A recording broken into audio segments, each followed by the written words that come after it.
এবার মনে কয়েকটা এখন বাকি আছে সেগুলো টেকের হেডের বিশেষ করে এগুলোতে কিন্তু অ্যাকচুয়ালি ওই আগের কথা যদি হিসাব করি,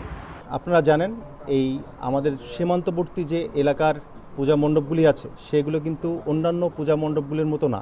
এগুলা যে স্পর্শকাতর, এই স্পর্শকাতর পূজা মণ্ডপ কারণ হচ্ছে যে এলাকার মানুষ অনেক সময় এর আগে দেখা গিয়েছে যে তারা ভারতের অভ্যন্তরে যে ঘুরে আবার চলে আসে, সেই জন্যই এই স্পর্শকাতর সীমান্তবর্তী এলাকার পূজা মণ্ডপগুলিকে আরও বেশি নিরাপত্তা জোরদার করার জন্য কিন্তু আমরা সার্বক্ষণিকভাবে নিয়মিত টহল যেটি থাকে সবসময় বিওপিতে, তো তার অতিরিক্ত দায়িত্ব হিসেবে আমরা কিন্তু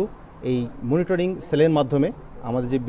ব্যাটালিয়ন হেডকোয়ার্টার মনিটরিং সেল তৈরি করা হয়েছে, এটার মাধ্যমে কিন্তু আমরা সার্বক্ষণিকভাবে নজরদারিতে রাখছি যেন অবাধ এবং সুষ্ঠুভাবে এই